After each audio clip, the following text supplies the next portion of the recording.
What's up guys, it's Squib here with Squib Squads. This is episode 3 and I am going to be reviewing Sporting. They are a very good team in the Portugal League, first division, and they generally do very well in it, but it's a very underrated team. So are a few other teams in Portugal, because not many people tend to play with them when you can play with the teams from Spain and England and Italy that are like 5 stars. People tend to ignore the smaller leagues, but they do have some very good teams in them that you need to look out for. So I'm just going to tell you how to set up your Sporting team to get the best out of them. So I'm going to go into my formations, and as you can see, I am using my 4-3-3 formation. It's custom.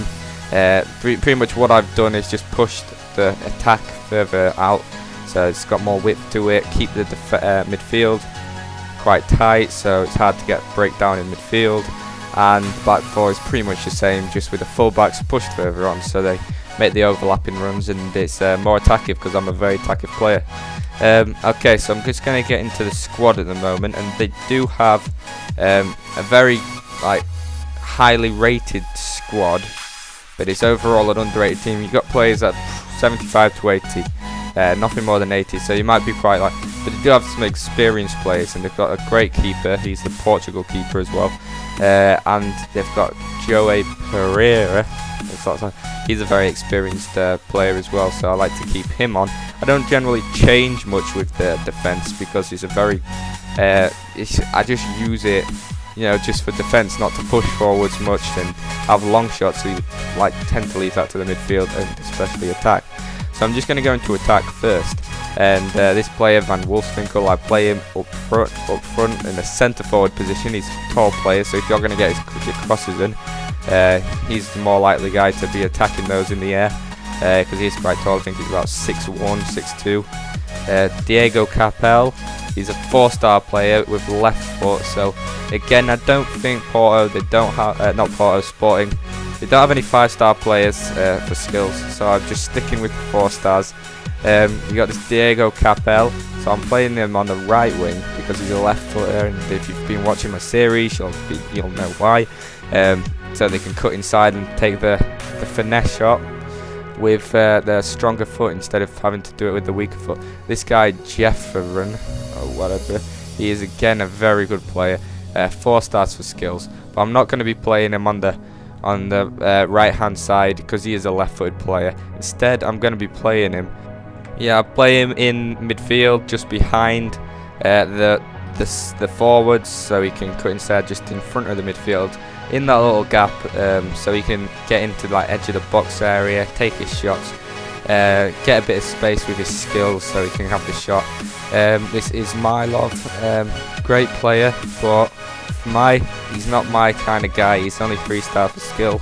I don't like him in that position. I'd rather have Elias, not the Elias who plays for Juventus, but he's good at skills, and he has got a power free kick trait, which does come in handy if you have got one from range and you want to smash that one in top corner. So that's what I'll do. That's my substitution that I like so far, and you've got the rest of the midfield now that I'm going to have a look through.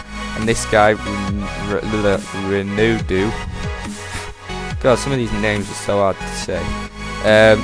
He is it's very it's just like an experienced player, I suppose. He just holds up the game. He's not an outstanding individual who goes and puts all the skills in, etc. So I'm going to be taking him out because he's not really doing me much good there.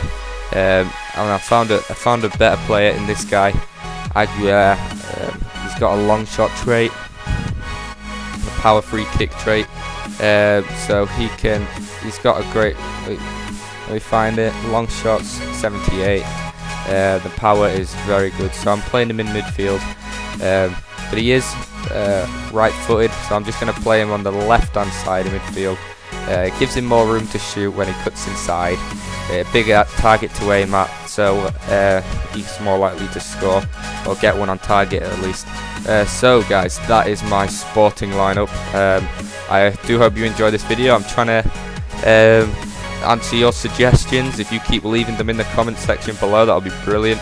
My next episode, I'm going to be doing the national team of Belgium. Very underrated team. Not many people play with them, but they've got some brilliant players. So I hope you like this episode, and if you want to use these kind of players, then go ahead, be my guest, challenge the big dogs in their 5-star teams on the head-to-head seasons, head-to-head friendlies. Do that, because there is some brilliant players, and it's just annoying because people just go with Barcelona all the time and stuff. It's so newbie. So if you can try explore and do more with like the lesser teams, you'll find it so much better as well. So thanks for watching. Please comment, rate, like, and be sure to subscribe. Come check out my channel for more, and I'll see you in the next episode.